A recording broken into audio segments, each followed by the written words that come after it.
So let's start the day 6 of, चलो as करें। आज अपन रिवाइज करेंगे 18, 22 और उसके बाद अगर टाइम बचता है तो प्रायोरिटी में 4, 5, 29। सबसे पहले as 18 is a related party disclosure. जब जब मैं कोई भी चीज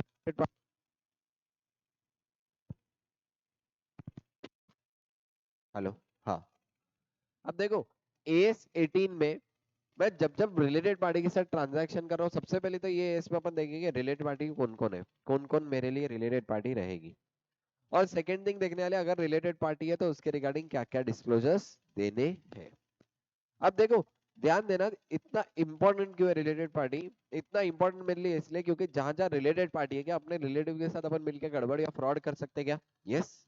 इसलिए मेरा जो यूजर ऑफ फाइनेंशियल स्टेटमेंट है वो सतर्क रहना चाहिए। इसलिए अपन जनरली क्या देते हैं, रिलेटेड पार्टी के डिस्क्लोजर्स देंगे अकॉर्डिंग टू एएस 18। अच्छा, अगर ये बताओ तो एप्लीकेबिलिटी के अकॉर्डिंग एएस सिर्फ लेवल 3 और लेवल 4 एंटिटी को अप्लाई नहीं होगा, यानी लेवल 11 लेवल 2 एंटिटी को अप्लाई होगा। उसके बाद हाँ, उसके बाद में रवि भैया, रवि भैया, किशन मामा है क्या? किशन मामा को नोट्स बोलो ना इधर पे। चलो, नीड क्या थी, एक तो देखो क्या रिलेशनशिप बिटवीन रिलेटेड पार्टी में क्या है वो बताएंगे, और क्या उनके बीच में कुछ अगर ट्रांजैक्शन हुआ तो, यानी दो चीजें, एक तो क्या क्या रिलेशन है और दूसरा ट्रांजैक्शन हुआ है क्या, ये दो बातें अपने को डिस्क्लोजर कर दें। अब रिलेटेड पार्टी मतलब कौन, दो तरीके से डिफाइंड है।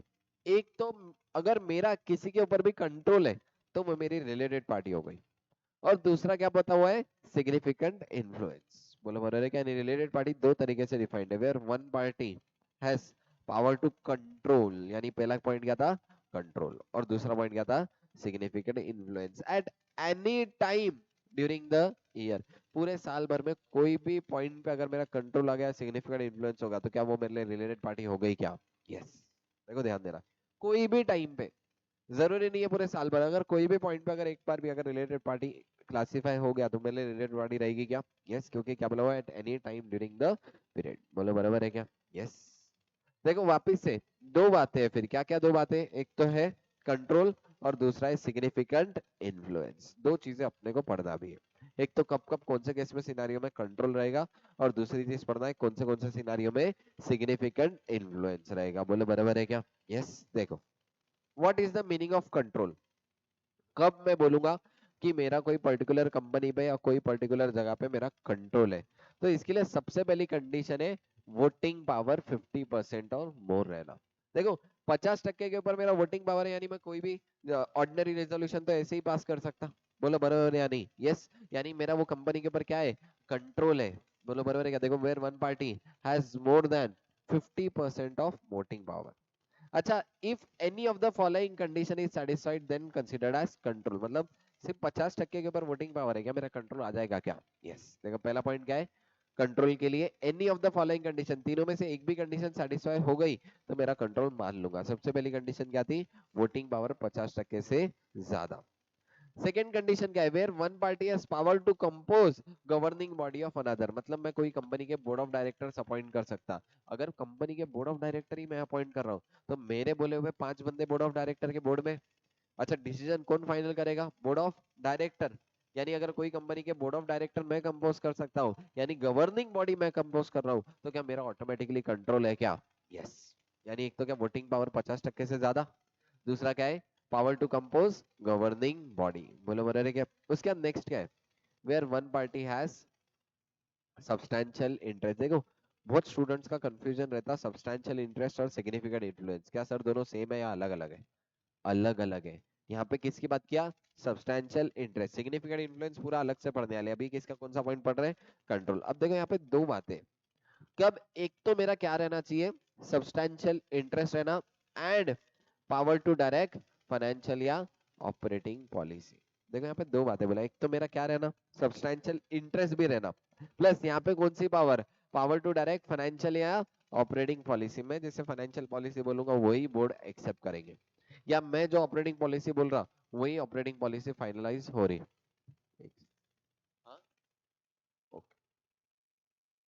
देखो यानी क्या है, दो चीजें, एक तो क्या है सब्सटैंशियल इंटरेस्ट और power to direct financial and operating policy. अब देखो what does mean by substantial interest अलग से बताया गया। सब्सटैंशियल इंटरेस्ट मतलब क्या, ऊपर अपन ने 50% और मोर का वोटिंग पावर कवर करे, सब्सटैंशियल इंटरेस्ट में अपन 20% और मोर का वोटिंग पावर कंसीडर करेंगे। देखो substantial interest means voting power of 20% और मोर।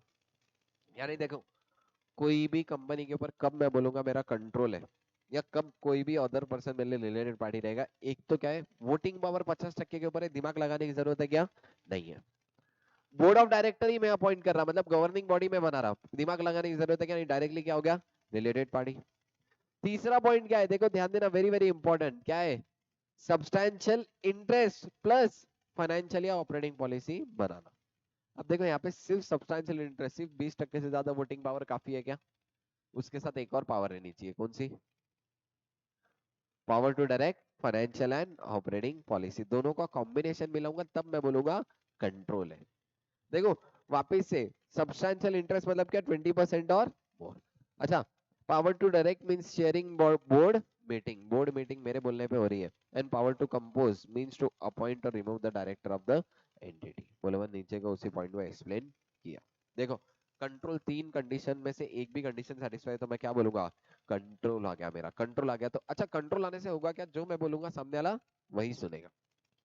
सबसे पहला क्या था, 50% और मोर का वोटिंग पावर। दूसरा क्या था, power to compose governing body. तीसरा क्या था, सब्सटैंशियल इंटरेस्ट पर पावर टू कंपोज क्या है, फाइनेंशियल एंड ऑपरेटिंग पॉलिसी।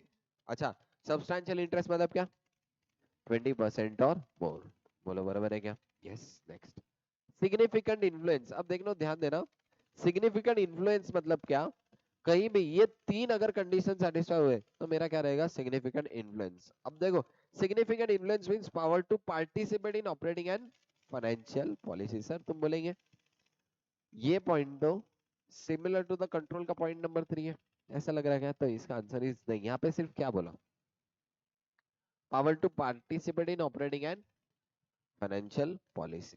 अब देखो ये पावर कहाँ से मिलेगी, पार्टिसिपेट करने की। एक तो मेरे को किसी लॉ ने पावर दिया, लॉ ने पावर कब देता, देखो ध्यान दो, कोई किस पर्टिकुलर केस में लॉ ने कोई बॉडी को पावर दिया, जैसे सेबी को पावर है बहुत सारी कंपनीज को रेगुलेट करने का, या आरबीआई को पावर है बैंक को रेगुलेट करने का, और अगर बैंक ने पूरा कंट्रोल ले लिया वो कंपनी का, तो मेरे को एप्लीकेशन ऑफ लॉ से क्या मिला, कंट्रोल मिला, क्या बोलो रे, यस। तो ऐसे केस में भी मेरा क्या आ गया, सिग्निफिकेंट इन्फ्लुएंस आ गया। या फिर मैंने क्या करा, मेरे पास 10% ही शेयर होल्डिंग है, मैंने क्या करा, 10-10% वाले 5-6 लोग जमा किया। अब 5-6 लोगों को क्या बोला, तुम सबका लीडर मैं हूँ, 5-6 लोगों को क्या बोला, तुम सबका लीडर मैं। तो मैंने क्या किया, दूसरे शेयर होल्डर के साथ एग्रीमेंट किया। अब दूसरे शेयर होल्डर के साथ एग्रीमेंट करके मैं क्या कर रहा हूँ, कोई पावर ऑब्टेन करा, जिससे मैं क्या करने वाला हूँ, सिग्निफिकेंट इन्फ्लुएंस करने वाला हूँ। तो ये केस में वापिस से क्या हो जाएगा मेरा, सिग्निफिकेंट इन्फ्लुएंस। और थर्ड ऑप्शन क्या है, 20% से ज्यादा का मेरा वोटिंग पावर है। 20% से ज्यादा वोटिंग पावर मतलब क्या बोलते हैं इसी को अपन, सब्सटैंशियल इंटरेस्ट, बोलो बराबर है क्या, क्या बोलते हैं इसी को, सब्सटैंशियल इंटरेस्ट। ठीक है, समझ में आ रहा है क्या, बोलो रे, यस। यानी देखो तीन पॉइंट है, सिग्निफिकेंट इन्फ्लुएंस तीन तरीके से, सबसे पहले क्या, एप्लीकेशन ऑफ लॉ, दूसरा एग्रीमेंट विद शेयर होल्डर, या फिर 20% और मोर। तो देखो 20% और मोर का वोटिंग पावर भी आ गया, और ऑपरेटिंग पॉलिसी में पार्टिसिपेट भी कर रहा हूँ, तो पॉइंट नंबर 3 कंट्रोल का सेटिस्फाई हो रहा। लेकिन यहाँ पे क्या बोला, 20% और मोर का सिर्फ वोटिंग पावर था, तो मेरा क्या रहेगा, सिग्निफिकेंट इन्फ्लुएंस। या फिर मेरे पास 1% का भी वोटिंग पावर नहीं है, लेकिन मैंने सब शेयर होल्डर के साथ एग्रीमेंट कर दिया, वो केस में भी क्या हो गया, सिग्निफिकेंट इन्फ्लुएंस। या मेरे को किसी लॉ ने पावर दिया, तो वापिस से मेरा क्या हो गया, सिग्निफिकेंट इन्फ्लुएंस। अच्छा एक बात बताओ, इधर जो 20% और मोर है, ये 24% और मोर ही फिक्स नहीं है, अपने को केस टू केस बेसिस पे ध्यान रखना पड़ेगा। अगर क्वेश्चन में बोल सकता किसी का सिग्निफिकेंट इन्फ्लुएंस है, अगर क्वेश्चन में बोला सिग्निफिकेंट इन्फ्लुएंस है तो है, दिमाग लगाने क्या, हेलो, हाँ,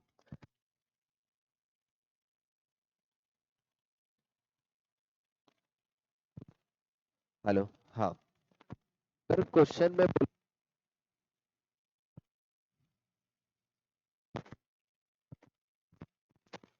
हेलो, हाँ, अगर क्वेश्चन में बोला सिग्निफिकेंट इन्फ्लुएंस है तो है, दिमाग लगाने की जरूरत है क्या, नहीं है। ठीक है, अच्छा If question provides lower percentage, consider significant influence. If question proves non-existence of power even after 20%, 20% रहने के बाद भी क्वेश्चन में बोला हुआ है लेकिन पावर नहीं है तो सिग्निफिकेंट इन्फ्लुएंस रहेगा क्या? नहीं रहेगा। बोलो बराबर है क्या? यस चलो अब यहाँ पे following parties are considered to be related party, यानी ये स्पेशल केसेस है of A18 para 3A 3B 3C 3D 3E, ऐसे अलग अलग पैरा में स्पेशल केसेस डिफाइंड है। सबसे पहले क्या है? वेयर एन एंटरप्राइज डायरेक्टली और इनडायरेक्टली थ्रू सब्सिडरी कंट्रोल और इज बीइंग कंट्रोल और अंडर कॉमन कंट्रोल। अब देखो एक एक से एक्सप्लेन करता हूँ। कंपनी ए, ये सब्सिडरी कंपनी है बी, यहाँ पे 60% होल्ड कर रहा। बी किसी सी में 60% होल्ड कर रहा। क्या ए सी के रिलेटेड हुई क्या? ए तो सी में कुछ भी नहीं होल्ड कर रहा था, लेकिन देखो क्या बोला हुआ है, थ्रू इट्स सब्सिडरी। चलेगा क्या? बोलो रे यस, तो ए सी की रिलेटेड हो गई। बोलो बरोबर है। अच्छा सिमिलरली सपोज ए का 60% था बी में, बी का 30% था सी में, और ए का खुद का 40% था सी में, तो भी क्या मैं कंट्रोल बोलूं क्या? यस, थ्रू इट सब्सिडरी के साथ मोर देन 50% का रिलेशनशिप एस्टेब्लिश हुआ क्या? यस, तो वापस ए और सी की क्या हो गई? रिलेटेड। अच्छा कॉमन कंट्रोल मतलब क्या? अगर ए बी की सब्सिडरी है 60%, ए सी में होल्ड कर रहा 70%। अब देखो बी और सी क्या कॉमन कंट्रोल में है क्या? यस, बी को भी कौन कंट्रोल कर रहा? ए। सी को भी कौन कंट्रोल कर रहा? ए। तो क्या बी ए की रिलेटेड, बी और सी दोनों एक दूसरे के साथ रिलेटेड हो गए क्या? यस, क्यों एक दूसरे के साथ रिलेटेड हो गए? क्योंकि कॉमन कंट्रोल है। बोले बरोबर है क्या? समझा? तो यहाँ पे देखो क्या बोला था, एक तो क्या है, कंट्रोल इज बिंग कंट्रोल और अंडर कॉमन कंट्रोल। बोले बोले इनडायरेक्टली थ्रू इट सब्सिडरी, क्या चलेगा क्या? मैं खुद पूरा होल्ड करना है, सब्सिडरी के साथ होल्डिंग करूँ, चलेगा? चलेगा। कहाँ पे किसके अकॉर्डिंग रिलेटेड हो जाएगा? पैरा 3A के अकॉर्डिंग रिलेटेड होगा। बोलो बरोबर है क्या? यस। नेक्स्ट क्या है? 3B, repeating entity, associate or joint venture of another entity, such relation can be through subsidiary। मतलब अगर मेरे कोई associate और joint venture है तो वो भी मेरे लिए रिलेटेड हो जाएंगे क्या? यस, इवन इफ कंट्रोल नहीं है तो भी क्या हो जाएंगे? रिलेटेड। किसके अकॉर्डिंग? पैरा 3B के। देखो 3A में ने किसको कवर किया? कंट्रोल थ्रू सब्सिडरी या कॉमन कंट्रोल। 3B ने किसको कवर किया? एसोसिएट और जॉइंट वेंचर। दोनों बना रहे क्या? अब 3C किसको कवर करेगा? कोई इंडिविजुअल पर्सन। कोई इंडिविजुअल को कब रिलेटेड करूं? अब देखो कोई इंडिविजुअल का पर्सन या खुद या कोई सब्सिडरी के साथ मिलके कंट्रोल या सिग्निफिकेंट इन्फ्लुएंस एक्सरसाइज कर रहा, यानी ध्यान देना, कोई इंडिविजुअल का कंट्रोल था, यानी कोई इंडिविजुअल का 50% और मोर का वोटिंग पावर था, या कोई इंडिविजुअल गवर्निंग बॉडी कंपोज कर रहा, या कोई इंडिविजुअल का 20% और मोर और power to operate financial and operating policy, तो वो केस में क्या इंडिविजुअल का कंट्रोल आ गया क्या? यस। तो इंडिविजुअल क्या हो गया? रिलेटेड। अच्छा कोई इंडिविजुअल सिग्निफिकेंट इन्फ्लुएंस एक्सरसाइज कर रहा तो वो रिलेटेड हो जाएगा क्या? यस। यहाँ पे सिर्फ पैरा 3 में इंडिविजुअल नहीं, इंडिविजुअल के रिलेटिव्स को भी मैं रिलेटेड कंसीडर करूंगा। Relatives of such individual are also considered as related party. यहाँ पे रिलेटिव्स में सिंपल है, फादर मदर, मम्मी पापा, भाई बहन, बेटा बेटी और स्पाउस। समझा? कौन कौन? मैं वो, मम्मी पापा, भाई बहन और बच्चा बच्ची, हाँ ऐसे। ठीक है, लड़का लड़की। ठीक है, वो, मम्मी पापा, भाई बहन और लड़का और लड़की। बोलो बराबर है? पक्का? देखो क्या है, father mother brother sister son daughter and सबसे आखिरी में एंड द इम्पोर्टेंट स्पाउस। ठीक है। अच्छा स्पाउस मतलब क्या? मेल और फीमेल दोनों को इंक्लूड कर लिया। बोलो बराबर है क्या? यस। तो देखो वापिस से पैरा 3C में किसको कवर किया? इंडिविजुअल और उसके रिलेटिव्स। बोलो बराबर है? पैरा 3A में कौन?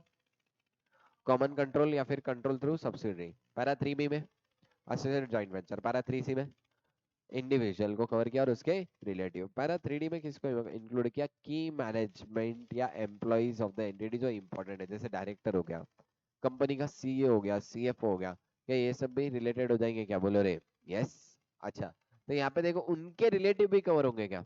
Relative of such key employee also will be the related party. यानी 3D में किसको? की मैनेजमेंट पर्सन या एम्प्लॉइज को कवर कर लिया। और last 3E, entities which are under control or significant influence of the person defined in 3C और 3D। अब देखो ध्यान देना, मैं डायरेक्टर हूं, मैं कोई दो कंपनी में, अब देखो मिस्टर ए कंपनी सी को भी कंट्रोल कर रहा, कंपनी डी को भी कंट्रोल कर रहा, तो कंपनी सी डी रिलेटेड हो जाएगी क्या? यस, क्योंकि यहाँ पे क्या बोला, entities which are under control और सिग्निफिकेंट इन्फ्लुएंस और पर्सन डिफाइंड इन 3C और 3D, मतलब इसमें और इसमें अगर कोई भी पर्सन कॉमन है और वो दोनों जगह कंट्रोल कर रहा या फिर सिग्निफिकेंट इन्फ्लुएंस कर रहा, तो क्या वो दोनों कंपनी भी सी और डी भी रिलेटेड हो जाएगी क्या? बोलो रे यस। समझ में आया क्या? यानी यहाँ पे एक इंडिविजुअल, कॉमन इंडिविजुअल आ गया। वहां पे क्या था, कॉमन कंट्रोल कंपनी के थ्रू था, यहाँ पे कॉमन कंट्रोल किसके थ्रू पकड़ा? इंडिविजुअल के थ्रू पकड़ा। अच्छा, ध्यान देना, following are not related party, सिर्फ common director agent supplier customer कभी भी रिलेटेड रहेगा क्या? नहीं। प्रोवाइडर ऑफ फाइनेंस, कोई मेरे को फाइनेंस दे रहा, पैसे लोन पे दे रहा, लोन पे पैसे दे रहा इसलिए हो गया क्या? नहीं होगा रिलेटेड। ट्रेड यूनियन कभी भी रिलेटेड होगा क्या? नहीं। गवर्नमेंट या गवर्नमेंट एंटिटी मेरे लिए कभी भी रिलेटेड रहेगी क्या? नहीं।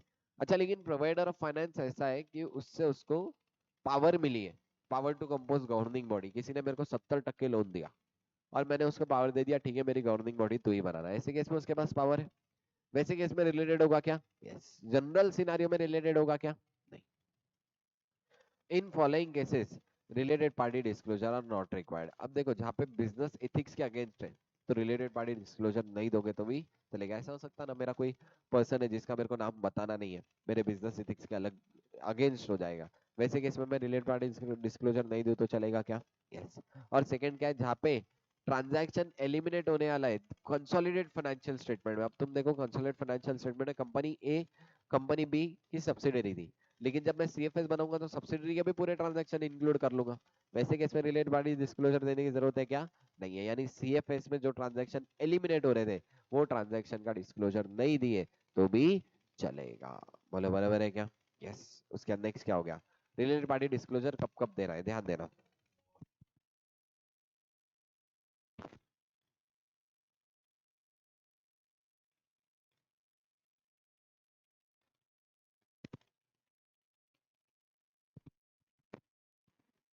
हेलो, हाँ।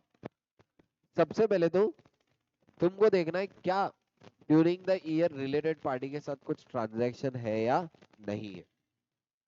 अगर कुछ ट्रांजैक्शन नहीं था, नो ट्रांजैक्शन, और रिलेटेड सिग्निफिकेंट इन्फ्लुएंस की वजह से था, तो कुछ भी डिस्क्लोजर मत दो।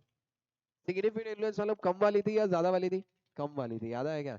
जहाँ पे सिर्फ अपन क्या कर रहे थे, तीन ही ऑप्शन ले लिए थे डायरेक्टली, ठीक है। तो सिग्निफिकेंट इन्फ्लुएंस की वजह से अगर कोई मेरे लिए रिलेटेड बना और उसके साथ कुछ भी ट्रांजैक्शन नहीं हुआ तो कुछ भी डिस्क्लोजर देने की जरूरत है क्या? नहीं। मेरी रिलेटेड पार्टी थी ड्यू टू कंट्रोल की वजह से और ट्रांजैक्शन नहीं हुआ, क्या बताओ, सिर्फ नेम ऑफ रिलेटेड पार्टी और नेचर ऑफ रिलेशन। लेकिन अगर ट्रांजैक्शन एग्जिस्ट करता है तो फिर वेदर ड्यू टू कंट्रोल या सिग्निफिकेंट इन्फ्लुएंस मेरे को कंपलसरी डिस्क्लोजर देने पड़ेंगे। देखो वापस से ध्यान देना, ट्रांजैक्शन कुछ भी नहीं हुआ, कंट्रोल है, नाम और नेचर, ट्रांजैक्शन कुछ भी नहीं हुआ, सिग्निफिकेंट इन्फ्लुएंस के जैसे रिलेटेड था, कुछ भी जरूरत नहीं है। ट्रांजैक्शन एग्जिस्ट करता है तो डिस्क्लोजर देने पड़ेंगे क्या? यस। ऐसे केस में क्या क्या बताएंगे, nature, name, nature of relationship, nature of transaction, volume of transaction, element of transaction, outstanding balance from the related party और एनी अदर डिस्क्लोजर या बैड डेब्ट है तो वो। अच्छा, एलिमेंट ऑफ ट्रांजैक्शन में ये बताना है आर्म्स लेंथ प्राइस पे हुआ है नहीं, आर्म्स लेंथ प्राइस मतलब क्या, मार्केट रेट के अकॉर्डिंग हुआ या नहीं हुआ। अच्छा, एक बात बताओ, क्या related party transaction free of cost हुआ तो भी डिस्क्लोजर देना पड़ेगा क्या? ट्रांजैक्शन हुआ, डिस्क्लोजर दो, कोई भी अमाउंट पे होने तो डिस्क्लोजर देना पड़ेगा। अच्छा, एक और इंपॉर्टेंट चीज, अगर कोई पार्टी रिलेटेड थी लेकिन मिडल ऑफ द पीरियड में वो रिलेटेड नहीं रही तो उसके बाद वाले ट्रांजैक्शंस के उसके डिस्क्लोजर देने की जरूरत नहीं है। सपोज 1 अप्रैल से 31 दिसंबर तक मेरी कोई रिलेटेड पार्टी थी, उसके बाद रिलेटेड पार्टी रिलेशनशिप खत्म हो गया और 31 मार्च तक अब मैं उससे परचेस या सेल कंटिन्यू पूरे साल भर करा, कौन से ट्रांजैक्शन का डिस्क्लोजर दूंगा? जब तक रिलेटेड पार्टी है। एक बार रिलेटेड पार्टी रिलेशनशिप सीज हो गया तो उसके आगे वाले ट्रांजैक्शन का डिस्क्लोजर दूंगा क्या? नहीं। लेकिन हाँ, रिलेटेड पार्टी मेरे लिए क्लासिफाई करूंगा, लेकिन ट्रांजैक्शन का डिस्क्लोजर कब तक दूंगा, जब तक रिलेटेड पार्टी है। बोलो बराबर है क्या? Yes, this was all about related party. अगर सिंपल बताओ तो दो ही चीज, एक तो कंट्रोल और दूसरा सिग्निफिकेंट इन्फ्लुएंस। बोलो बराबर है क्या? यस, पक्का समझ में आ रहा? स्पेशल केसेस सिनेरियो समझे? आ जा, कुछ क्वेश्चन है इसके, वो क्वेश्चन देखते हैं।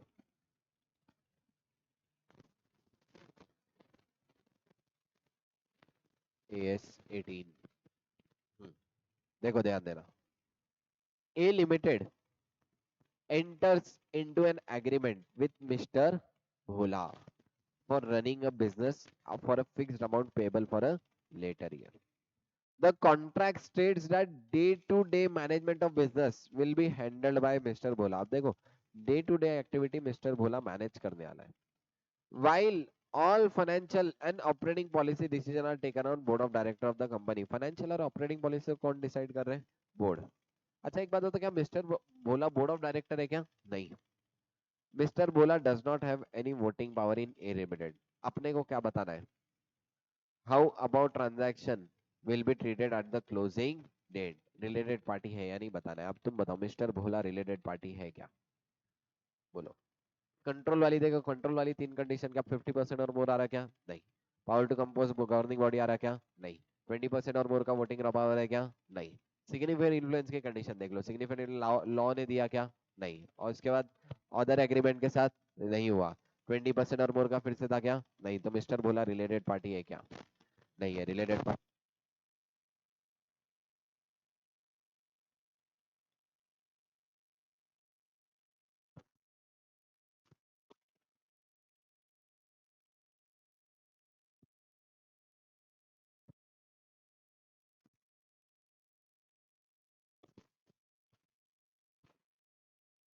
हेलो, हाँ ध्यान देना।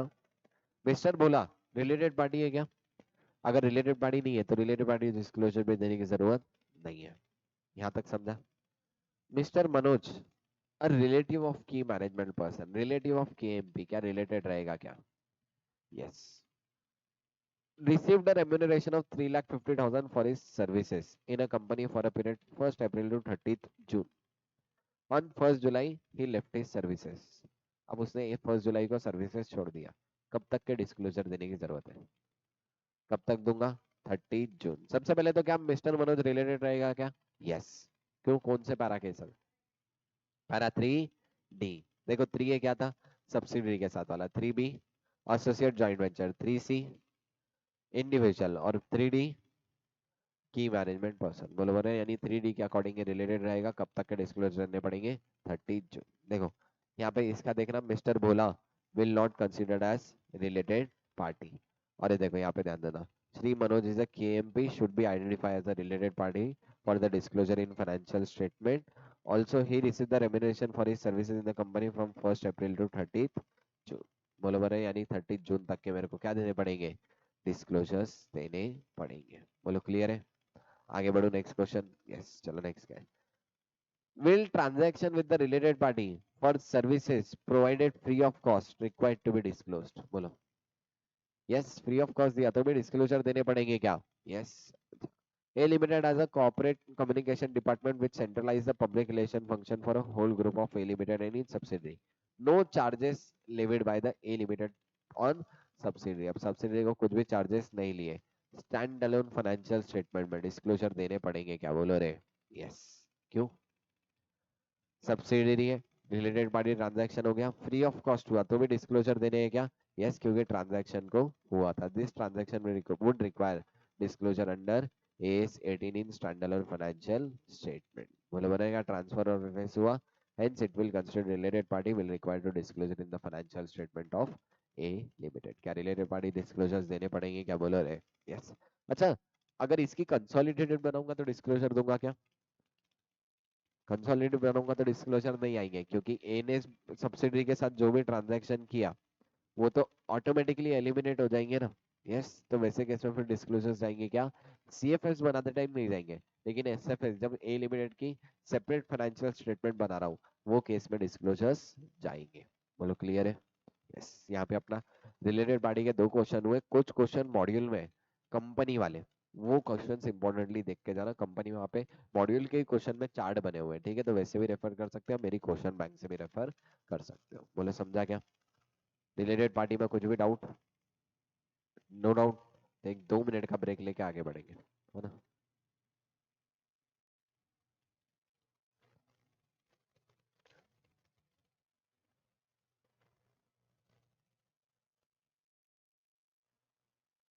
चलो, AS 22 accounting for taxes on income, very very important. और मेरे को लगता कहीं ना कहीं एमसीक्यू में तो आएगा, लास्ट अटेम्प्ट में 4-5 मार्क का ऑलरेडी आके गया है क्वेश्चन यहाँ से, ठीक है। अच्छा, तो आ सकता again, very very important S, ठीक है।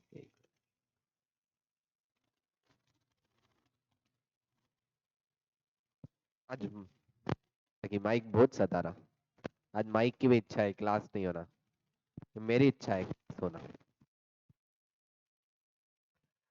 अरे रिकॉर्डिंग में कैसे जाएंगे आवाज? ऐसा कैसा रे? चलो, अकाउंटिंग फॉर इनकम टैक्सेस ध्यान देना, वेरी वेरी इंपॉर्टेंट। ये एएस इतना इंपॉर्टेंट क्यों है मैं बताता। क्योंकि देखो बहुत बार है ना, अपने अकाउंटिंग के हिसाब से कुछ अलग है, और इनकम टैक्स एक्ट में बहुत बार कुछ अलग प्रोविजंस है।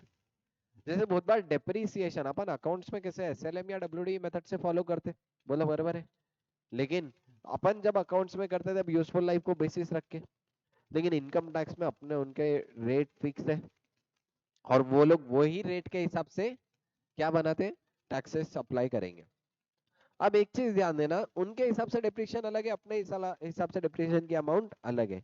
क्या इस वजह से टैक्स डिफरेंसेस आ सकते हैं क्या? यस।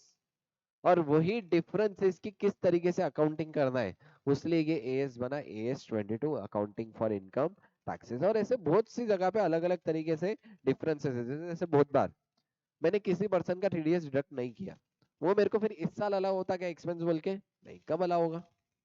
जब टीडीएस अगले साल डिडक्ट किया तो अगले साल अलाउ होगा। लेकिन मेरे अकाउंटिंग के में ऐसा कुछ प्रोविजन है क्या? नहीं है। यानी अकाउंट्स के हिसाब से तो इस साल ही क्या होना चाहिए था, खर्चा बुक होना चाहिए। ऐसे बहुत सारे डिफरेंसेस आएंगे, वो डिफरेंसेस की अकाउंटिंग करने के लिए अपन क्या रेफर करेंगे, AS 22। अच्छा एक बात बताओ मेरे को, टैक्स एक्सपेंस क्या अक्रूअल बेसिस पे बुक होना चाहिए? बोलो बराबर है क्या? जितना टैक्स एक्चुअल अक्रू हुआ, क्या उतना टैक्स का खर्चा कंपलसरी इस साल में होना ही चाहिए क्या बुक? बोलो रे। यस, इसका एक एग्जांपल से समझाता, देखो ध्यान देना। अगेन दिस इज एग्जांपल, इसको एकदम लिटरल मत कंसीडर करना। 1 लाख का एसेट था, कितने का एसेट था? 1 लाख। इनकम टैक्स के अकॉर्डिंग ये डिप्रिसिएट होगा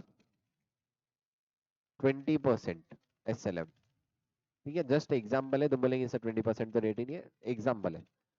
और बुक्स के हिसाब से डिप्रिसिएट होगा 25% SLM।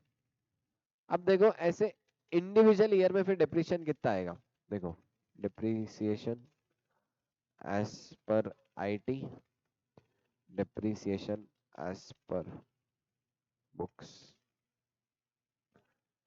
ईयर 1, 2, 3, 4, 5 कितना आएगा? 20,000, 20,000, 20,000, 20,000, और लास्ट ईयर में अगेन कितना? 20।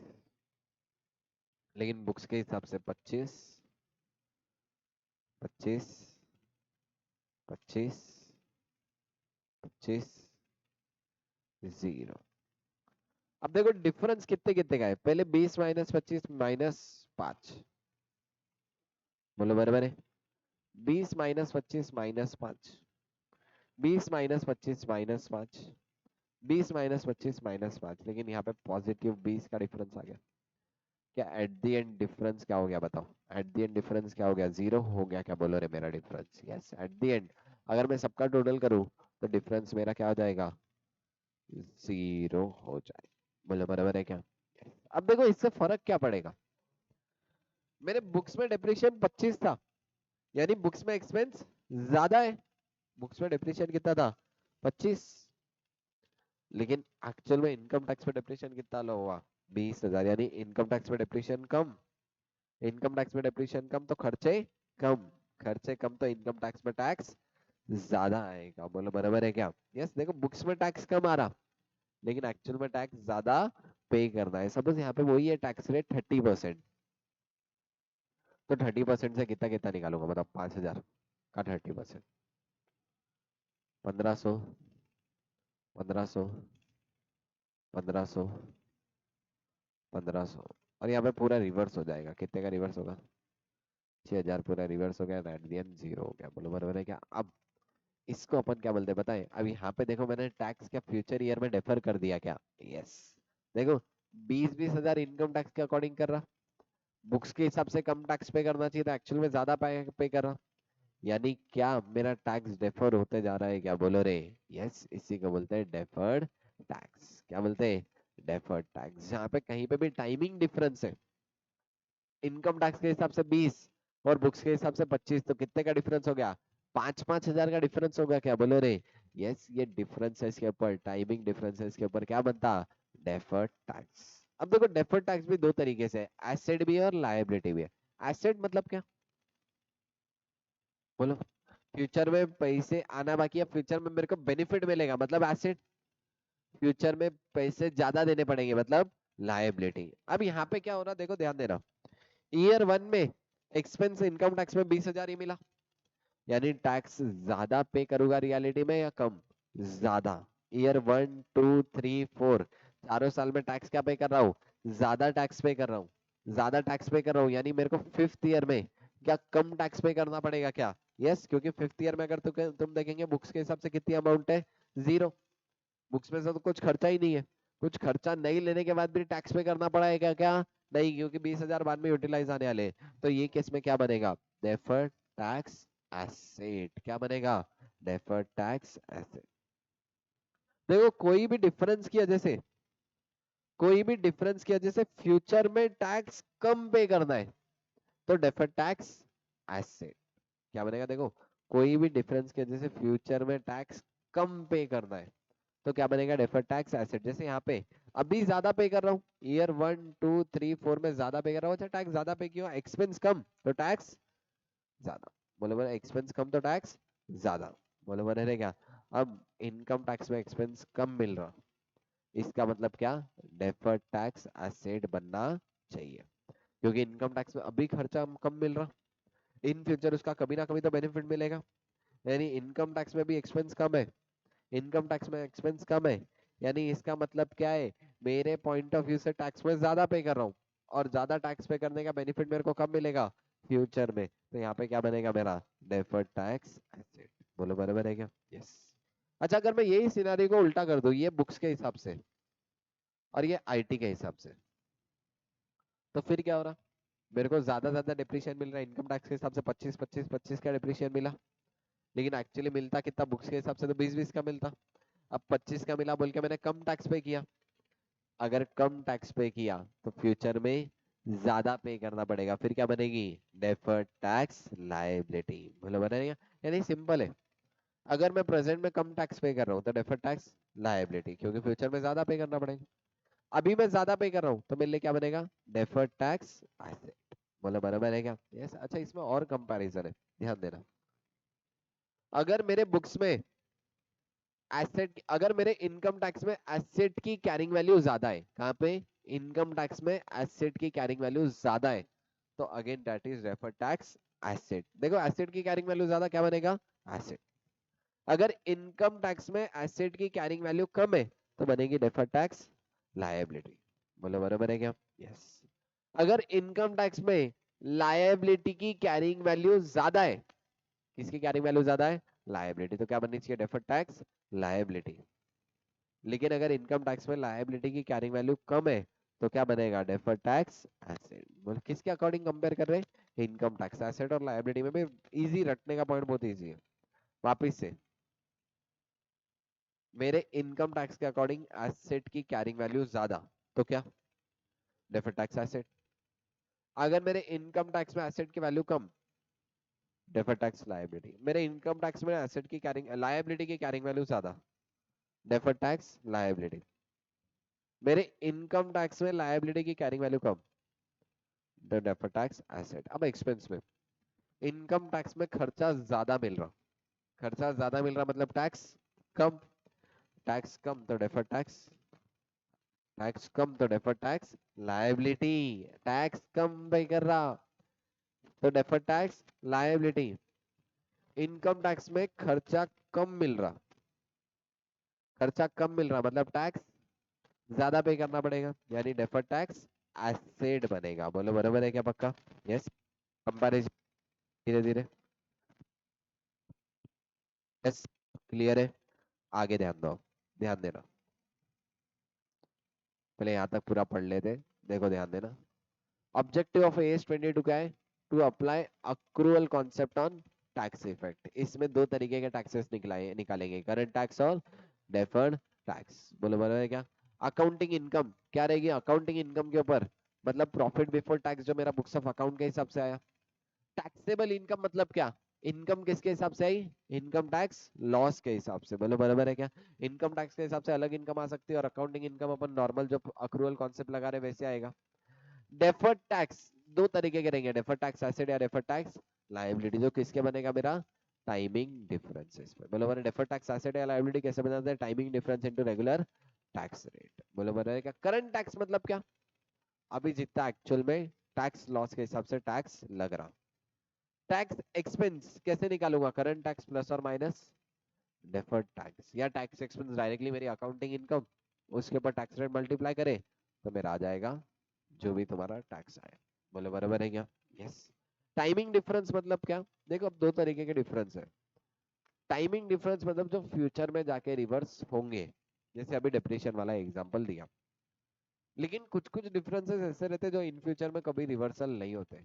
अब जैसे कि मैं एग्जांपल देता हूँ, 35 AD या कुछ जगह पे इनकम टैक्स में मोर देन 100% से ज्यादा, मतलब वो जगह पे 150% का डिडक्शन अलाउड है। अब एक बात, अगर 150% का डिडक्शन मिल गया सपोज, तो 100% तो ठीक है चलो रिवर्स हो जाएगा डिप्रीशिएशन क्लेम करके, 50% तो कभी भी ज्यादा है, वो तो कभी भी रिवर्सल मिलने वाला है क्या? नहीं। तो वैसे केस में परमानेंट डिफरेंस है या टाइमिंग डिफरेंस है? Permanent difference. डीटीए डीटीएल कुछ भी बनाने की जरूरत है क्या? नहीं है। सिर्फ कौन सा डिफरेंस बनाते? टाइमिंग। एक और एग्जांपल देता, नॉन रेसिडेंट के केस में अगर तुम टीडीएस करंट ईयर में डिडक्ट नहीं करते तो वो खर्चा कभी भी अलाउ होता क्या? नहीं। अगर नॉन रेसिडेंट का टीडीएस है, अभी इमीडिएटली नॉन रेसिडेंट को सैलरी दे रहे, अभी के अभी टीडीएस डिडक्ट करना पड़ता, नहीं करते तो कभी भी अलाउ नहीं होता। वैसे कैसे परमानेंट डिफरेंस या timing? Permanent difference. DTA detail बनेगा क्या? नहीं। डीटीए डिटेल किसके ऊपर बनता? टाइमिंग डिफरेंसेस के ऊपर। बोलो क्लियर है क्या? Yes. Calculation of deferred tax दो, एक तो डेफर्ड टैक्स एसेट, दूसरा डेफर्ड टैक्स लायबिलिटी। अगर देखो करंट अलाउेबल एक्सपेंस ज्यादा है एक्चुअल एक्सपेंस से, मतलब करंट अलाउेबल एक्सपेंस ज्यादा है मतलब बुक्स में देखो इनकम टैक्स में अलाउेबल एक्सपेंस ज्यादा है, लेकिन एक्चुअल खर्चे, सॉरी, इनकम टैक्स में खर्चे कम अलाउ हो रहे और एक्चुअल में खर्चे ज्यादा है। इनकम टैक्स में खर्चे कम तो टैक्स ज्यादा, तो क्या बना? Deferred tax asset. Income tax में खर्चे ज्यादा, एक्चुअल में खर्चे कम है, तो क्या बनेगा? Deferred tax liability. एसेट की कैरिंग अमाउंट कम है लेकिन टैक्स बेस में ज्यादा है, अगर इनकम टैक्स के हिसाब से एसेट की कैरिंग वैल्यू ज्यादा तो deferred tax asset, income tax के हिसाब से एसेट की कैरिंग वैल्यू कम तो deferred tax liability. Income tax के हिसाब से टैक्स बेस ऑफ लायबिलिटी कम है, लायबिलिटी की वैल्यू इनकम टैक्स के हिसाब से कम तो डेफर्ड टैक्स एसेट, लायबिलिटी की अमाउंट ज्यादा इनकम टैक्स के हिसाब से तो deferred tax liability. Again deferred tax किसके ऊपर बनेगा? Timing difference. बोलो कैसे बनेंगे? जो भी डिफरेंस है multiply by rate of tax. बोलो बना रहेगा। अच्छा, creation of deferred tax asset, asset है, एसेट के लिए क्या करना पड़ेगा? Deferred tax asset account debit to P and L. Liability बनाने के लिए P and L to deferred tax liability. In future जब रिवर्सल करना है, P and L to deferred tax asset और deferred tax liability to P and L. बोलो बना रहेगा। अच्छा, जब भी टैक्स रेट कंसीडर करते हैं, do not consider prospective tax rate. Future के टैक्स रेट कंसीडर करने हैं क्या? बैलेंस शीट डेट पे जो टैक्स रेट इनेक्टेड है या सब्सटैंशियल इनेक्टेड टैक्स रेट है, वही टैक्स रेट कंसीडर करना, फ्यूचर का टैक्स रेट कभी भी अपन कंसीडर नहीं करते।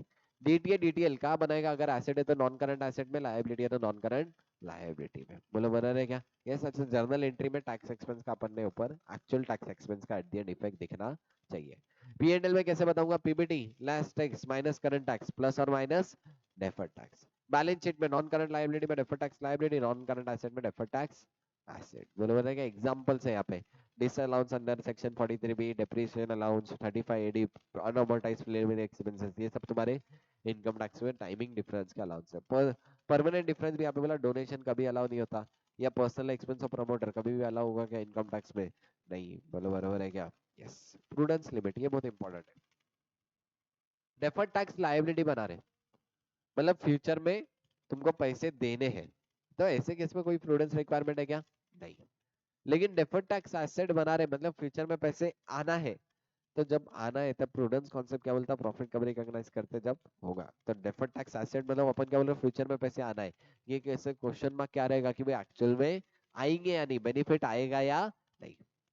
अब देखो मैं क्या बोल रहा हूँ, मेरे को फ्यूचर में टैक्स कम पे करना पड़ेगा, लेकिन इन एक्चुअल हुआ क्या? फ्यूचर में लॉसेस ही होते गए। फ्यूचर में प्रॉफिट होता तो टैक्स कम भरता ना, लेकिन फ्यूचर में अगर सिर्फ लॉस ही लॉस हो रहा, प्रॉफिट होने की प्रोबेबिलिटी नहीं है, तो ऐसे केस में क्या मेरे को डेफर्ड टैक्स एसेट बनाना चाहिए क्या? नहीं बनाना चाहिए। डेफर्ड टैक्स एसेट में कब बनाऊंगा? जब मेरे को लगता है कि फ्यूचर में प्रॉफिट होंगे। अगर फ्यूचर में प्रॉफिट होने वाले ही नहीं है, फ्यूचर में सिर्फ लॉसेस होने वाले हैं, तो ऐसे केस में deferred tax liability, deferred tax asset बनाऊंगा क्या? नहीं। बोलो बना क्या? DTA should be created if there is reasonable certainty that sufficient income will be arise। अगर मेरे को ऐसा लगता फ्यूचर में इनकम ही नहीं होगी, तो वो केस में क्या डेफर्ड टैक्स एसेट बनाऊंगा क्या? नहीं। बोलो बराबर है क्या? If company has carry forward of losses then virtual certainty of taxable income will arise in future against DTA can be adjusted. बोलो बराबर है क्या? डीटीए एंड डीटीएल कभी भी डिस्काउंट करूंगा क्या? इनको कभी भी डिस्काउंट नहीं करता। बोलो बराबर है क्या? यस। अच्छा, disclosure requirement DTA DTL, non current asset balance sheet भी बताना और ब्रेकअप भी बता देना, ये इंपॉर्टेंट है। Deferred tax asset in case of tax holiday. अब एक चीज ध्यान रखना, टैक्स हॉलिडे मतलब क्या? हॉलिडे मतलब क्या? छुट्टी। टैक्स हॉलिडे मतलब किसको छुट्टी? टैक्स को छुट्टी। वो टाइम पे जो भी टैक्स होगा खुद भी टैक्स पे करने की जरूरत है क्या? नहीं है। Where any entity has tax holiday, अगर एंटिटी का टैक्स हॉलिडे मतलब एंटिटी को टैक्स पे करने की जरूरत नहीं है, तो जितने भी डिफरेंसेस टैक्स हॉलिडे में रिवर्सल होने वाले, क्या उसके ऊपर मेरे को टैक्स का बेनिफिट मिलेगा क्या? नहीं। मतलब अगर मैंने डेफर्ड टैक्स एसेट मतलब क्या, फ्यूचर में टैक्स कम पे करना पड़ेगा, उसका बेनिफिट बना रहा था। लेकिन जो भी रिवर्सल मेरा टैक्स हॉलिडे पीरियड में होगा, अब मेरे को बताओ टैक्स हॉलिडे पीरियड में रिवर्सल हुआ, मतलब वो तो वैसे भी टैक्स नहीं भरता, तो उसका मैं डीटीए डीटीएल बनाऊंगा क्या? नहीं। जो भी differences arise and get reversed within tax holiday are not relevant। मैंने काम किया है क्या? नहीं, क्योंकि वो वैसे भी टैक्स लगने वाला नहीं है। लेकिन अगर कोई डिफरेंस है, टैक्स हॉलिडे में अराइज हो रहा बट रिवर्स टैक्स हॉलिडे होने के बाद में होगा, तो वैसे केस में क्या मेरे को डीटीए डीटीएल बनाने की जरूरत है क्या? यस। इसका एक मॉड्यूल में बहुत अच्छा क्वेश्चन भी था, तो मिनट देखते हैं अगर मिलता है तो। पेज नंबर बताएगा? 170, 179 आ गया। टैक्स हॉलिडे का क्वेश्चन, हाँ ये वाला है, देखो ध्यान देना। क्या था यहाँ पे? ईयर वन में टाइमिंग डिफरेंस है 200 लाख का, और ईयर टू में टाइमिंग डिफरेंस है 400 lakh. Tax liability year one to year three से timing difference 10 lakh each year में रिवर्स होगा। लेकिन first 10 year is a tax free for the enterprise, यानी 10 साल का टैक्स हॉलिडे। यानी देखो पहले 2 साल में तो डिफरेंस ही है 200 और 400, कितने का डीटीए डीटीएल बनाऊंगा? तो ध्यान देना, 10 लाख ईच साल का रिवर्सल है, यानी थर्ड ईयर से 10th ईयर तक 8 साल तक 10 लाख, यानी 80 लाख कब रिवर्स होने वाला है? टैक्स हॉलिडे पीरियड में। तो 80 लाख मेरे जो टैक्स हॉलिडे पीरियड में रिवर्स होने वाले, उसका डीटीए डीटीएल बनेगा क्या? नहीं। क्यों नहीं बनेगा? क्योंकि वो टैक्स हॉलिडे में रिवर्स हो रहे, उसके ऊपर वैसे भी टैक्स कुछ भी नहीं लगने वाला। लेकिन 200 लाख 400 लाख में से 80 हटा दिए, तो क्या बचे हुए अमाउंट पे डीटीए डीटीएल बनेगा क्या? बोलो रे। यस। बोलो बराबर है क्या? यस। देखो वही यहाँ पे बोला, 80 लाख पे कुछ भी रिकॉग्नाइज करने की जरूरत नहीं है, will reverse in the tax holiday period, should not be recognise. लेकिन 200 में से 80 हटा दिया, 120, पे ऊपर 48 लाख का बनेगा क्या? यस। और 400 लाख पे भी पूरा बनेगा कि वो तो पूरा बाद में ही रिवर्स होने वाला, क्योंकि हर साल कितना रिवर्सल था? 10 लाख का। बोलो बराबर है क्या? Yes. Again this was the very important question. दो क्वेश्चन बहुत सारे इंपॉर्टेंट, बहुत ज्यादा इंपॉर्टेंट तुम्हारे क्वेश्चन बैंक में भी है, ध्यान देना। देखो, Delta Limited is working on a different project those like to be completed within 3 year. 3 year के प्रोजेक्ट पे काम कर रहा। It recognise revenue on the POCM basis. अपन पीओसीएम से ही लगाते। कितना कितना रेवेन्यू रिकॉग्नाइज किया ईयर 1 में? 34, 50, 65। टोटल कितना है इन सबका? 149। अब ध्यान देना, इनकम टैक्स पर्पस के लिए इनको कंप्लीटेड कॉन्ट्रैक्ट मेथड लेना पड़ा, और इनकम टैक्स के हिसाब से प्रॉफिट कितना रहा? 30, 52, 67। क्या टोटल सेम है क्या? 149। लेकिन अब एक बात बताओ, क्या यहाँ पे डिफरेंस है? क्या टाइमिंग डिफरेंस बोलो रे? Yes. 34 minus 34, 50 minus 52 minus 2, 65 minus 67 minus 2, eight the and कितना हो रहा? 0।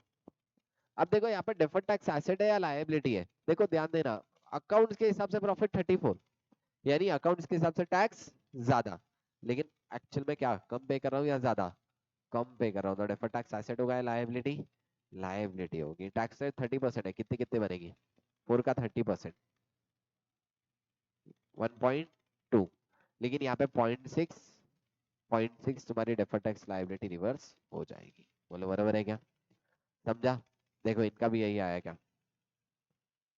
2021 34 लाख, 30 लाख, 4 लाख का डिफरेंस, 4 लाख का डिफरेंस पे 1,20,000 की क्या बनी? Deferred tax liability. अपनी भी लायबिलिटी बनी थी क्या? यस। 2022 में 60,000 रिवर्स हुआ, 60 बचा। 2023 में 60 रिवर्स हुआ, डेफर्ड टैक्स लायबिलिटी 0 हो गई। बोलो बराबर है क्या? इन्होंने ऐसे ही कैलकुलेट करे जैसे अपन ने करे। बोलो बराबर है। अच्छा, इन्होंने करंट टैक्स भी निकाला। करंट टैक्स तो टोटल किसके हिसाब से निकाला? 30, 52 और 67 के 67 के हिसाब से निकाले। और टोटल टैक्स आ गया यहाँ पे 10, 20, 15 और 19, 50। बोलो बराबर है। बोलो। चलो नेक्स्ट वाला very very important question mark करना। एक तो देखो कब का है तुम्हारे आरटीपी में, और थोड़ा डिफरेंट क्वेश्चन है। ऐसा क्वेश्चन तुम्हारे मॉड्यूल में नहीं था, इसलिए भी बहुत ज्यादा इंपॉर्टेंट क्वेश्चन मार्क करना है इसको। है बहुत इजी, ध्यान देना। 1 अप्रैल 2020 को purchase the machine eight value 150 lakh. कितने लाख की मशीन खरीदा? 1.5 lakh. It has a useful life of 3 year and scrap value 0। although it is eligible for depreciation 100%, पहले ही साल में इसको depreciation मिलने वाला है। किसके हिसाब से 100% पहले साल में मिलेगा? Income tax. अकाउंट में तो कितने साल के लिए बढ़ेगा? 3 साल। कितना कितना बढ़ेगा बोलो? अकाउंट के हिसाब से डिप्रीशिएशन कितना हो गया? 50, 50, 50। बोलो बराबर है क्या? लेकिन आईटी के हिसाब से 1.5 लाख, 0, 0। कितने का डिफरेंस है? 1 लाख। बोलो बराबर है। 50, 50 एट द एंड क्या हो गया डिफरेंस? 0 हुआ क्या? बोलो रे। यस, पक्का। अच्छा अब यहाँ पे बताओ, ये साल में फर्स्ट ईयर में क्या है? डिफर्ड टैक्स एसेट या लायबिलिटी? बोलो। डिफर्ड टैक्स एसेट या लायबिलिटी? डिफर्ड टैक्स लायबिलिटी है। इनकम टैक्स के हिसाब से खर्चा ज्यादा है, यानी टैक्स कम पे किया। टैक्स कम पे किया मतलब फ्यूचर में ज्यादा पे करना पड़ेगा। टैक्स अभी कम पे कर रहे, अभी इनकम टैक्स के हिसाब से खर्चा ज्यादा, तो क्या बनेगा? Deferred tax liability. यानी पहले साल में डेफर्ड टैक्स लायबिलिटी बनी। बोलो बने रहे कितने की? 1 लाख के ऊपर। फिर उसके बाद यहाँ पे डेफर्ड टैक्स लायबिलिटी दोनों साल में रिवर्स होगा। अच्छा, टैक्स रेट अगर 40% है तो कितने की? बोलो। 1 लाख का 40% कितना? हाँ, 40,000 की डिटेल। अच्छा, ये साल में कितने का डिटेल रिवर्स होगा? 20,000। ये साल में डिटेल कितने का रिवर्स होगा? 20,000। बोलो बराबर। इन्होंने क्या बोला बताया क्या? एबीसी का प्रॉफिट है 2 लाख और टैक्स रेट है 40%, तो उसके अकॉर्डिंग अपने को क्या बताना है? परचेस ऑफ मशीन 1.5 लाख में किया, सेविंग ऑफ टैक्स 60,000 हुआ। The company has assumed the corporate tax rate to be same in each of the 3 year. Calculate deferred tax and pass the necessary journal entries. बराबर है। Deferred tax अपना भी कितना आया था देखो, फर्स्ट ईयर में 40 डेफर्ड टैक्स लायबिलिटी आई, बाद में अपन ने 20 और 20 रिवर्स किया। बोलो बराबर है क्या? अच्छा करंट टैक्स कितना लगा था देखो, 200 200 200 अकाउंट के हिसाब से प्रॉफिट, 50 50 50 का अकाउंट के हिसाब से डेप्रिसिएशन, 1.5 1.5 1.5। लेकिन देखो यहाँ पे करंट टैक्स कितना आएगा, पहले साल में 20, दूसरे साल में 80, तीसरे साल में 80। क्यों? क्योंकि पहले साल में 200 माइनस 150 हो गया, तो बचा कितना? पहले साल में सिर्फ 50 पे टैक्स लगा, दूसरे साल में पूरे 200 200 पे टैक्स लगेगा। बोलो यानी करंट टैक्स आया 20 80 80, नेट उतना ही हो रहा है क्या? 20 plus 40 60, 80 minus 20 60, 80 minus 20 net tax उतना ही हो रहा है क्या? बोलो रे यस। अच्छा यहाँ पे जर्नल एंट्रीज लॉजिकली बताओ, डेफर्ड टैक्स लायबिलिटी बनानी है। डेफर्ड टैक्स लायबिलिटी के अपन क्या करते हैं, increase in the liability are credited, यानी डेफर्ड टैक्स लायबिलिटी बनाने के लिए डेफर्ड टैक्स लायबिलिटी क्या करनी पड़ेगी? क्रेडिट। एंट्री क्या हो जाएगी? P&L टू DTL कितने से फर्स्ट ईयर में? 40। सेकेंड ईयर में DTL to P&L 20, DTL to P&L 20। बोलो बराबर है। अच्छा फर्स्ट ईयर में एक्चुअल टैक्स कितना पे किया हुआ? 20। टैक्स एक्सपेंस कितना हुआ? 20। बोलो बराबर है क्या? यस। तो अब ध्यान देना, P&L to tax expense first year में आएगा 20, P&L to tax expense 80, P&L to tax expense 80। बोलो बराबर है क्या? यस। देखो P&L to current tax 20, P&L to DTL 40, P&L to current tax 80, DTL to P&L 20, P&L to current tax 80, DTL to P&L 20। यहाँ तक का क्वेश्चन क्लियर है क्या? बोलो रे यस। पक्का? अगर एग्जाम में आता है तो यहाँ तक जम पाएगा। यस। अब इन्होंने थोड़ा सा पॉइंट बढ़ा दिया, what will be the amount of deferred tax if substantially tax rate enact हो गए 40 35 38। कितने कितने? 30 40 35 38। बोलो बराबर है क्या क्या? 40 35 38। तो वैसे केस में तुम्हारा क्या डेफर्ड टैक्स रहेगा बताना है। अब देखो ध्यान देना, पहले साल में देखो यहाँ पे पहले साल में 40%। बोलो कितना? 40,000 यार क्यों हो रहा है ऐसा? पहले साल में 40% मतलब 40,000। दूसरे साल में रेट कितना हो गया? 35%, 17,500। बोलो बराबर है। अब एक चीज ध्यान देना, वेरी वेरी इंपॉर्टेंट, इधर सुन के लो। अब एक चीज ध्यान देना, 40,000 पहले साल में मैंने क्या बनाया? Deferred tax asset. क्या बनाया? 40,000 पहले साल में डेफर्ड टैक्स एसेट। अब डेफर्ड टैक्स कितने का चाहिए? सिर्फ 17,500 का चाहिए। यानी ये साल में कितने का डेफर्ड टैक्स रिवर्स होगा? बोलो कितने का डेफर्ड टैक्स रिवर्स होगा? 40 का डेफर्ड टैक्स पहले साल में था, दूसरे साल में लायबिलिटी कितने की चाहिए? 17,500 की लायबिलिटी चाहिए, तो कितने का रिवर्स होगा? 22,500 का रिवर्स होगा ईयर 2 में। अच्छा ईयर 2 का 38% दिमाग लगाने का है क्या? नहीं, ईयर 3 में तो जितना भी रिवर्स है भैया पूरा का पूरा क्या कर दो? रिवर्स कर दो। बराबर है। अच्छा इसमें फिर कैलकुलेशन कैसे कर रहे हैं, इसमें लॉजिक बता रहा हूँ। टैक्स टैक्स बेस के according asset carrying value, book के हिसाब से एसेट की कैरिंग वैल्यू। अब बुक के हिसाब से फर्स्ट ईयर में दो कितने का एसेट था? 1.5 लाख। बोलो बराबर है क्या? कितने का एसेट था? 1.5 लाख। तो बुक के हिसाब से 1.5 लाख में कितना डिप्रीशिएशन हुआ? 50,000 का डिप्रीसिएशन हुआ। बोलो बराबर है क्या? यस। यानी देखो ध्यान दो, यहाँ पे 50,000 का 1.5 लाख में 50,000 यानी वैल्यू बची 1, यहाँ पे वैल्यू बची 50, यहाँ पे वैल्यू बची 0। टैक्स बेस के हिसाब से क्यों? पहले ही साल में पूरा का पूरा क्लेम मिल गया। अब इसके ऊपर DTL बनेगा। कितना कितना DTL चाहिए? यहाँ पे कितना चाहिए? 40% मतलब कितना? 40। यहाँ पे कितना चाहिए? यहाँ पे कितना चाहिए? 0। यानी कितना कितना रिवर्सल होगा? ध्यान देना, कितना कितना रिवर्सल होगा? 22,500 का यहाँ पे रिवर्सल होगा, 17,500 का यहाँ पे रिवर्सल होगा। बोलो बराबर लगे तो ये वर्किंग बाद में लिख लेना वीडियो पॉज करके, ठीक है? समझा? 22,500 और 17,500। देखो इनका भी यही आया क्या? पहले साल में 40, 17,500 जीरो चाहिए। अपना भी यही आया क्या? तो कितने का रिवर्सल होगा? 40, 22,500, 17,500। बोलो बराबर है। अपना भी यही आया, इन्होंने क्या लिया?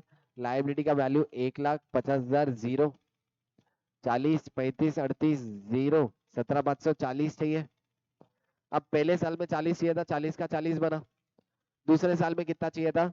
17,500 ही चाहिए, तो कितना रिवर्स कर दो? 22,500 रिवर्स कर दो। कैसे आए?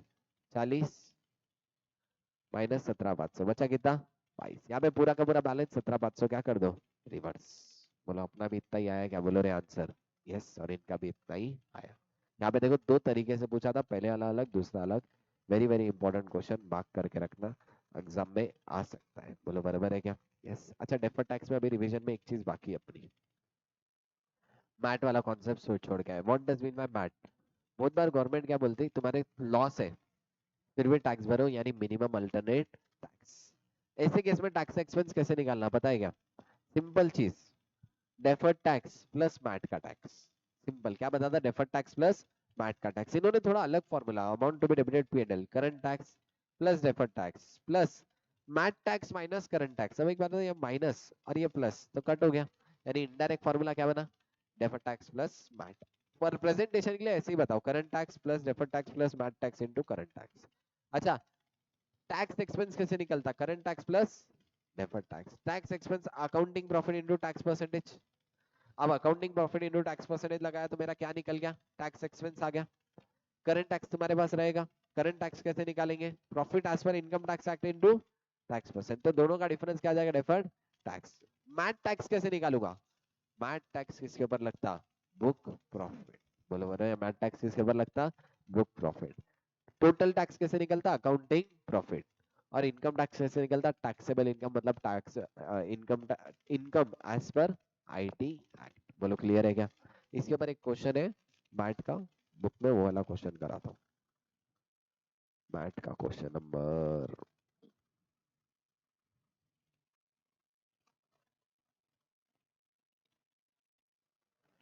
ये रहा। अकाउंटिंग प्रॉफिट कितना था? 6 लाख। बुक प्रॉफिट कितना है? 350। Profit as per income tax act कितना है? 2। अब देखो, profit as per income tax act 20%, यानी कितना आ रहा टैक्स एज पर? 60,000 पे 20%, 12,000। अकाउंटिंग प्रॉफिट 6 लाख है, इसके ऊपर 20%, 1,20,000। अब देखो ध्यान देना, total tax equal to what?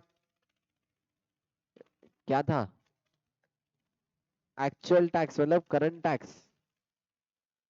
Current tax plus deferred tax. अब मेरे को बताओ यहाँ पे टोटल टैक्स कितना था? 1,20। एक्चुअल टैक्स 12, तो डेफर्ड टैक्स कितना आ जाएगा? 1,08,000। कितना आया? 1,08,000। इतना आया क्या? यस। अच्छा, मैट टैक्स कितना आएगा? बुक प्रॉफिट क्या है? 350। मैट टैक्स का 7.5%, 26,250। बोलो बराबर है क्या? तो टोटल टैक्स एक्सपेंस कितना आ जाएगा? कैसा था? Deferred tax plus mat, 1,08 plus 26,250, 134,250। इतना ही आएगा। इन्होंने खाली प्रेजेंटेशन कैसे दी है? 1,08 प्लस 12 प्लस 26,250 माइनस 12। अपना भी इतना है, ऐसे भी आया। तुम ऐसा प्रेजेंटेशन याद कर लो, लॉजिक मैंने बता दिया। बोलो पक्का?